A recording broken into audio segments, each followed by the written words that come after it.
The most common place people get stuck before they even start building income is the niche question. What should I focus on? What do I know that is valuable? What specific problem am I best positioned to solve? That question, when it does not have an obvious answer, can stop everything before it starts. People try to find their niche, but nothing feels specific enough or valuable enough. Weeks pass without progress. This video gives you a practical step-by-step process for finding your niche when you genuinely do not know what it is. Not when the niche is obvious, but when you honestly cannot identify what you are most positioned to build around. The niche feels unclear for one of three specific reasons, and it is worth identifying which one applies to you. The first reason is having too much experience. You have worked in multiple industries and held multiple roles. Nothing stands out as the obvious thing because everything seems equally valid or equally questionable. The second reason is undervaluing what you know. This is the most common reason by a significant margin. What you know feels obvious to you. You have been living inside this knowledge for 15 or 20 years. You assume that because it feels obvious to you, it must be obvious to everyone. It is not. What is obvious to a person with 20 years of experience is genuinely mysterious to someone with 2 years. Your familiarity with the knowledge is not evidence that the knowledge is worthless. It is evidence that you have internalized it deeply. The third reason is asking the wrong question. Most people try to find their niche by asking, "What am I passionate about?" Or, "What do I enjoy?" Or, "What do I want to teach?" Those questions lead you toward what interests you personally. But the niche that generates income is defined by what specific problem you understand that specific people will pay to solve. Interest and market demand sometimes overlap. But market demand is the primary variable, not personal interest. Here is the experience inventory process that finds your niche when it is not obvious. Step 1 is to write down every professional role you have held across your entire career. Every job title. Every industry. Every company. Include part-time work, volunteer leadership roles, consulting, and any professional responsibilities. Do not filter anything out yet. Step 2 is to go through each role and answer, what problem did this role primarily exist to solve for the organization? Not what tasks did you perform, but what underlying problem was the organization trying to address by having someone in that role? A human resources manager solves the problem of an organization not being able to effectively recruit, develop, and retain people. A project coordinator solves the problem of complex work getting lost in miscommunication, missed deadlines, and scope creep. A healthcare administrator solves the problem of clinical delivery systems becoming inefficient and costly as patient volume grows. Write the underlying problem for each role you have held. Step 3 is to identify the specific pattern you noticed most within each problem space. Not the textbook version of the problem, but the specific version you personally observed repeatedly across your career.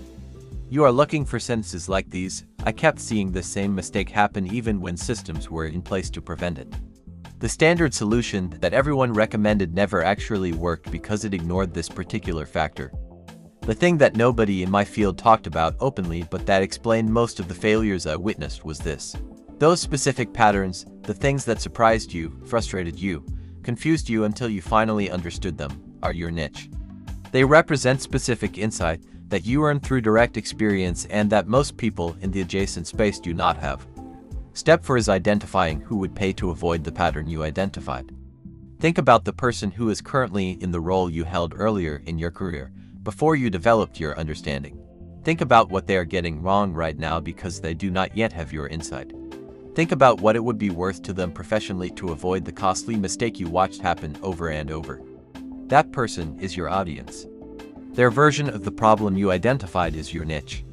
Here is a test that tells you whether you have found your niche. Write this sentence and fill in all 3 blanks. I have seen blank happen to blank every time blank was missing. A concrete example might sound like this. I have seen customer churn spike significantly every time a software company skipped onboarding. If you can write that sentence with specific language, concrete examples, and precise observations, you have found your niche. The specific problem you named is the product. The person experiencing that problem is the audience. The thing that was missing is the solution. When the inventory produces two strong candidates and you genuinely cannot decide between them, use two criteria to choose. The first criterion is differentiation. Which of the two problems gives you an insight or perspective that is more unusual? The one where your view is less common will produce content that stands out more clearly from what already exists. The second criterion is accessibility. Which audience is more reachable? One might have a more active professional community on LinkedIn. One might have more specific search behavior on YouTube. The audience that is easier to reach reduces one variable that could slow you down in the early months.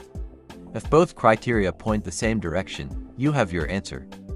If they point different directions, prioritize the differentiated insight. Reach problems can be solved through consistency and time.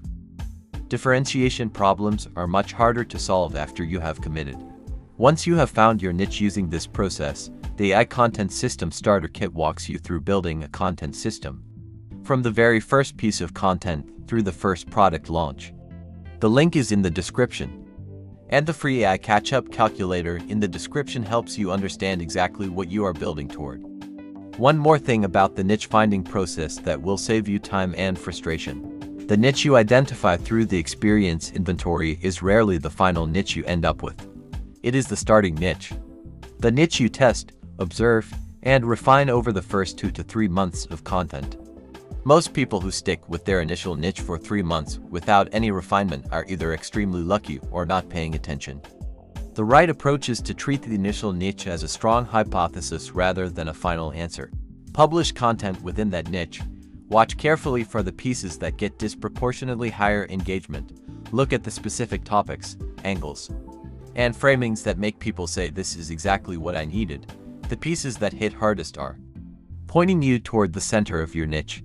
The final niche is usually a narrower, more specific version of where you started. The initial niche is broad enough to contain the real niche. The real niche emerges from content feedback. This means you do not need to identify the perfect niche before you start. You need a strong starting niche. Then pay close attention to the feedback that reveals where the center actually is. The center is where you want to aim all of your subsequent content, your product, and your service offer. The experience inventory gives you the starting niche with enough accuracy to begin. The content feedback gives you the final niche with the precision required to build something durable. Both steps are necessary. Neither alone is sufficient. Start with the inventory. Begin publishing. Let the feedback refine the direction. That is the complete niche finding process for someone building from real professional experience.